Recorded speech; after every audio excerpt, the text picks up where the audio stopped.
Alex Plus LEDs here, and this is the Thomas LED Matrix Kit version 3 assembly tutorial. We're going to go ahead and start by assembling this little LED matrix. As you can see, there are 6 LEDs here that we need to populate. If you look at the LED, there's a long lead and a short lead. The short lead goes with the minus, the long lead with the plus. And we're going to go ahead and populate all 6 LEDs here.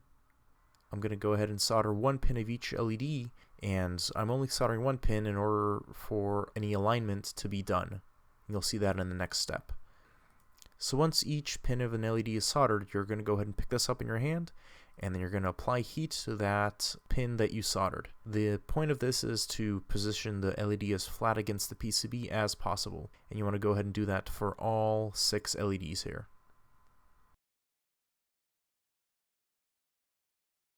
So now you're going to go ahead and trim off the leads of the LEDs. You want to trim them as close to the PCB as possible without cutting into the actual copper traces on the PCB. And once that's done, we're going to go ahead and solder the other pin of the LED into place, and this will fully secure the LEDs into place. And as I pick this up, you can see that the LEDs are nice and flat against the board and are in direct line with each other.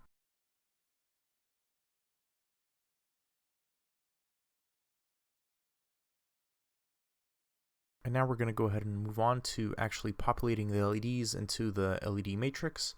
So I'm going to take your LED, you'll notice there's a long lead and a short lead.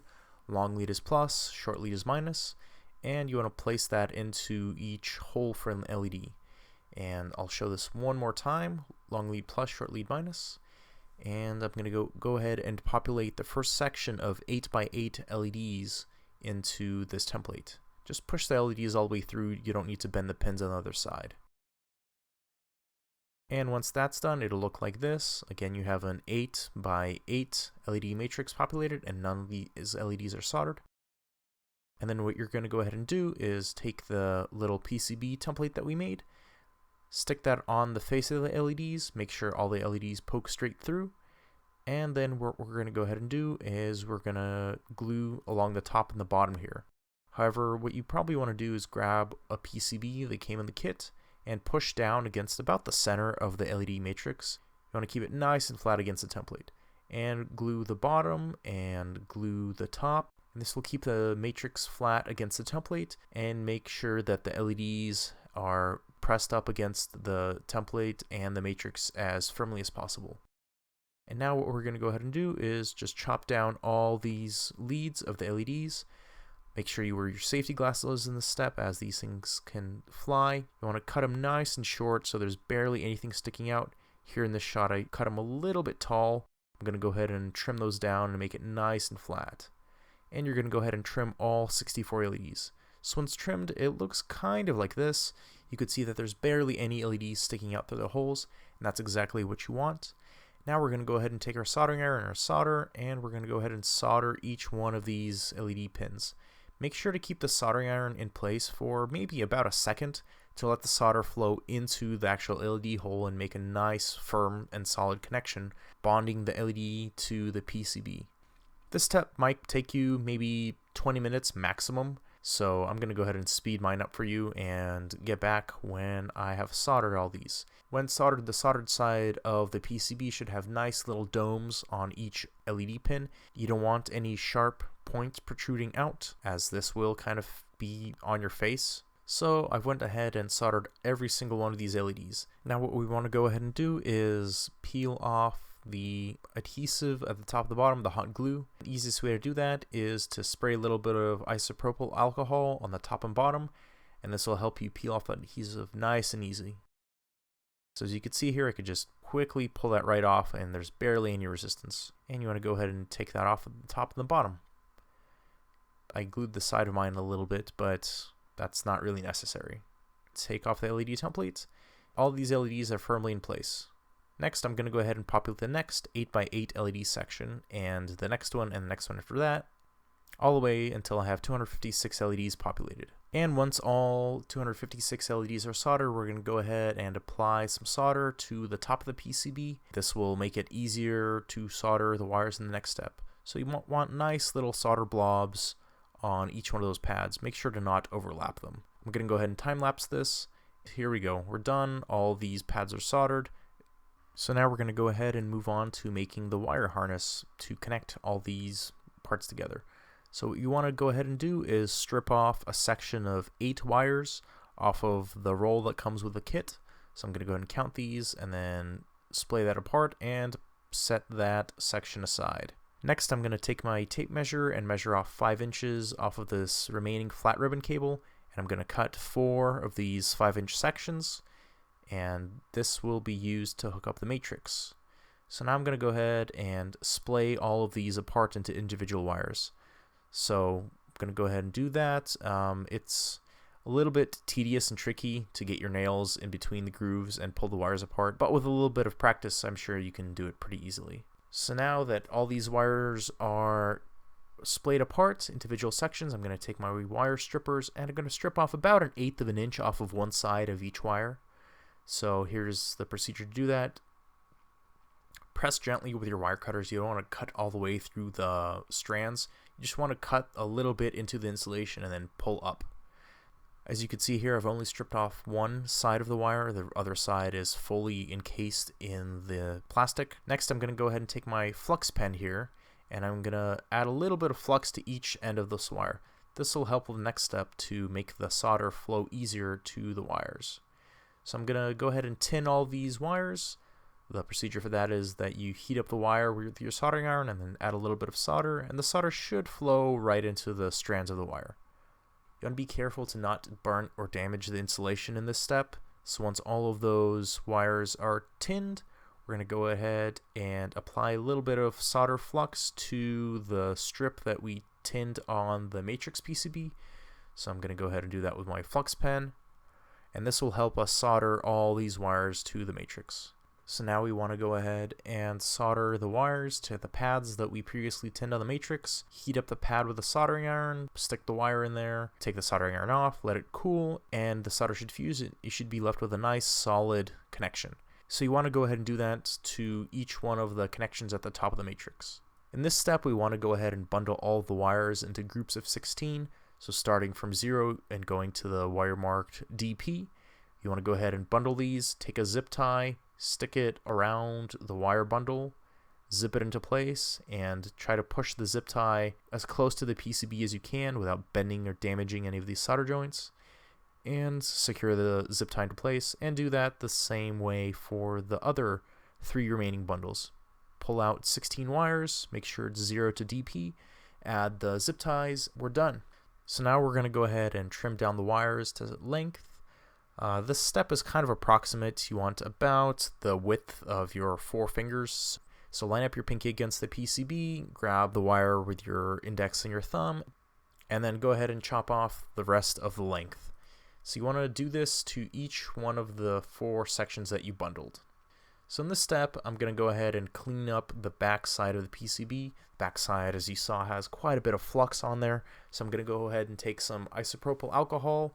I'm going to soak the PCB in this stuff, and I'm going to scrub it off with a toothbrush. So this step is maybe 5 to 10 minutes of scrubbing. It's very highly recommended, but it is optional. So once you're done scrubbing, you're going to go ahead and take a paper towel and just dab the back side of the PCB. Make sure it's all dry. Now I'm going to go ahead and strip off about 1/8 of an inch of insulation with my wire strippers here. Make sure to get each and every single last wire for all of the wires on the matrix. Now what I'm going to go ahead and do is apply some solder flux to each wire end that we stripped, and then I'm going to go ahead and tin each end. This makes the next step easier, as all you need to do is heat up some solder and put the wire in the solder blob. Chapter 2, Assembling the Control PCBs. So first, we're going to go ahead and start with the matrix driver board here. And we're going to take the MAX 7219 chip here, and we're going to go ahead and fit into the board. You might see that it doesn't actually fit from the factory, so you'll need to bend the pins inwards a little bit so they're a little bit more parallel to fit into the chip. Do this very carefully so you don't mash any of the pins together. And after bending the pins into alignment, the chip now fully fits into the board. And then what I like to do is bend off 1 pin of each side with my wire cutters so this chip doesn't fall out when you're soldering it. So this chip is placed, and I'm going to go ahead and move on to the 10 microfarad capacitor. So the 10 microfarad capacitor has a strip on one side and a short leg indicating which side is negative. I'm going to go ahead and put the stripe and the short side in the negative and the long side without the stripe into the positive lead here. Push the capacitor in and bend it out of the way flat like this. Next, I'm going to take the 0.1 microfarad capacitor here, and I'm going to go ahead and put it into the slot there, and this thing is not polarized, so it could go in either way. Next, I'm going to take the 27 k ohm resistor and bend it into kind of a U shape like this, and then I'm going to go ahead and put it into the board. Once inserted, I'm going to bend the pins out of the way so that we are ready for the next step, which is soldering the chip, the capacitors, and the 27 k ohm resistor here. Make sure the solder forms nice little blobs around the pins and the solder pad. You don't want any cold solder joints, as that will create an intermittent contact. Next, I'm going to go ahead and lift the leads up like this. I'm using my wire cutters for this step. Then I'm going to go ahead and trim down the leads very carefully. Make sure you're close to the PCB, but not so close that you're actually cutting the traces on the board that form the interconnections between the components and the board. Once all those are trimmed, I'm going to go ahead and tin the pads on the sides here. Same procedure as with the matrix, just heat up the pad, apply some solder, and do that for each and every single pin. You don't want to heat the pads too long, just enough for the solder to melt. You also want to prevent any solder from pooling and shorting out two different pins together. And you want to repeat this process for all 4 matrix driver boards.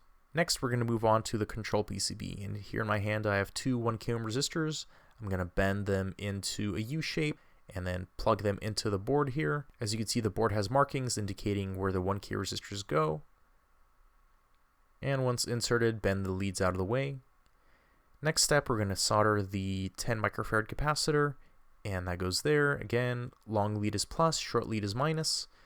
Line it up with the markings on the board, push the capacitor almost all the way through, and then kind of bend it to the side here so that it's out of the way. And then on the other side, we're going to go ahead and bend the leads to retain the capacitor in the board. Next, we're going to take the 0.1 microfarad capacitor here, stick it into the board here, bend the leads out of the way. We're going to go ahead and take the 5mm red LED, put it into the board. The short leg lines up with a little notch on the little stencil on the board. And next I'm going to go ahead and solder the components on the back side of the board here. Same thing as last time, you want the solder to form nice little domes over the soldered components. And next I'm going to go ahead and trim off the excess leads off of the back side, being careful to not damage the board by cutting any traces. And lastly, I'm going to go ahead and tin all of the pads that are on the periphery of the board here. This will make soldering wires to this easier. And moving on to the power board. First, we're going to take the voltage regulator, line it up with the board here, and push it through and bend it down. Make sure to leave a little bit of a gap between the PCB and the heatsink to let you lay the transistor completely down. Otherwise, it's going to bind up. Next, I'm going to go ahead and place the 10 microfarad capacitor. Again, there's a plus and minus on the board. Long lead, short lead on the capacitor. Just as before. Place the capacitor and then bend the leads out of the way. And next, we're going to solder the 0.1 microfarad capacitor. This thing is not polarized again, so it does not care which way you insert it into the board here. And now I'm going to go ahead and place the 2 1 k ohm resistors into the board. Just as before, bend them into U shape, plug them into the board here, and bend the leads out of the way. And once those resistors are placed, we're going to go ahead and place the buttons. They just kind of snap into place. You don't need to bend the pins to hold them up. I'm going to go ahead and solder the components into place and trim off the excess leads off of the backside. Next, we're going to go ahead and place the 4-pin header. This component is placed like this, fit it into the holes, bend the component down, and then bend the pins all the way down. Lastly, we're going to go ahead and populate the LED, line up the short leg with a little notch on the board, and then solder these components into place, trim off the excess leads. We're going to go ahead and tin the pads on both sides. So once all of these boards are assembled, we're going to move on to interconnecting the boards together. We're going to start with the power board and the control board. Chapter 3, Connecting the PCBs Together. So this is a little diagram that will show you how to connect the control board and the power board. First, we're going to go ahead and take that 40-inch bit of wire that we set aside previously. we're going to go ahead and separate the individual wires down about 1.5 inches, maybe 2 inches. And once that's done, we're going to strip off about 1/2 inch of insulation off of each wire.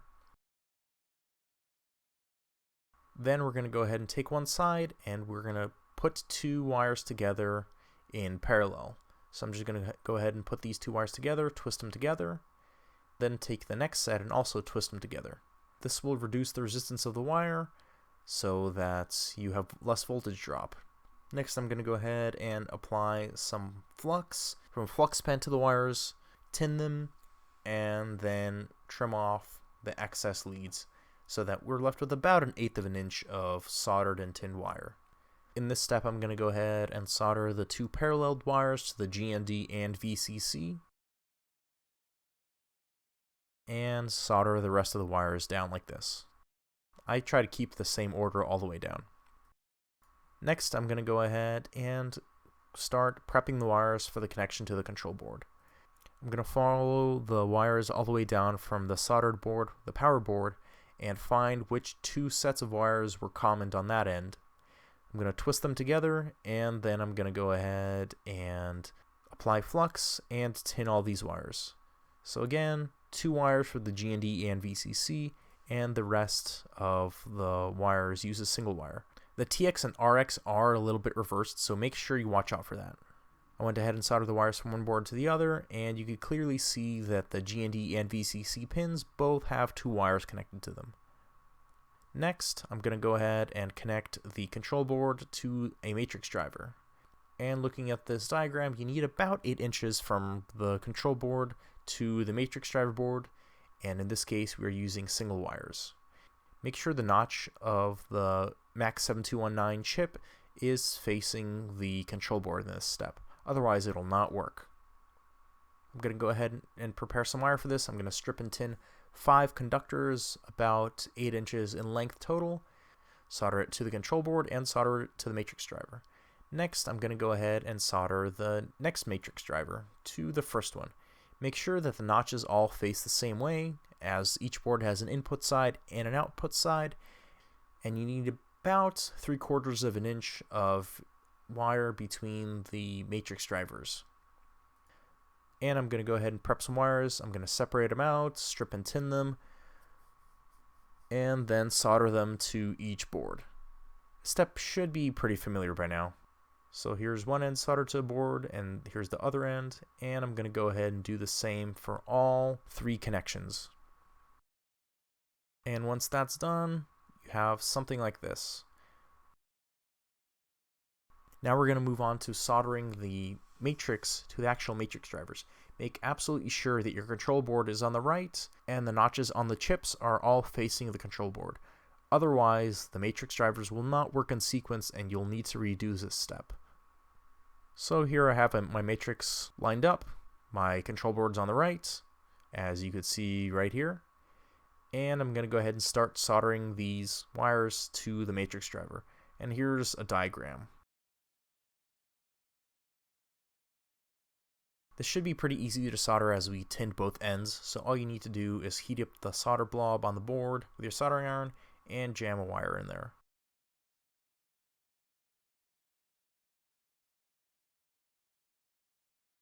And here's all 4 matrices soldered to the matrix driver. Next, we're going to move on to the little power board. So first, we're going to go ahead and solder the 4 AA battery pack.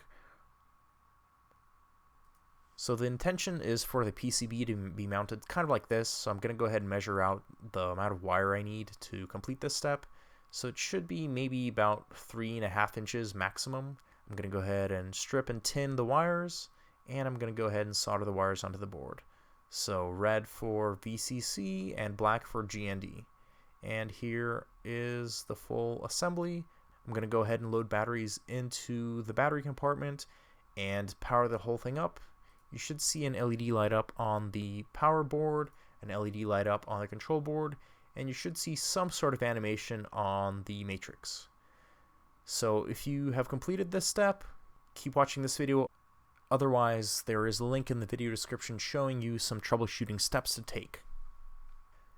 But since this assembly is all good, I'm going to go ahead and place the Bluetooth module like this with the text facing up into the slot there. And then I'm going to go ahead and hot glue the board to the battery pack kind of like this, leaving plenty of room for your fingers to access the on-off switch there. And add a couple of globs of hot glue over the wires and under the little Bluetooth module to make sure it stays put and doesn't go anywhere. Next, I'm going to go ahead and flip the matrix over and apply quite a bit of hot glue along the connections of the matrix to the wires. The more hot glue you apply in the step, the more sturdy your matrix will be. Next, I'm going to go ahead and add a bunch of hot glue to the wire connections between the boards, both the matrix drivers and the control board. And I'm going to go ahead and zip tie all the wires into place so that it is nice and easy to mount this matrix inside the helmet and that the wires don't make a mess. And once those are zip tied, I'm going to apply one last bit of hot glue between the matrix drivers and the wires, and this will reinforce the last connection between the board. Lastly, I'm going to trim off the little tangs that hold the wires together. And hopefully you have something like this, a fully working matrix that displays animations and no LEDs are malfunctioning. That's it. Thanks for watching. Check the video description for a little bit more info. Thanks. Bye-bye.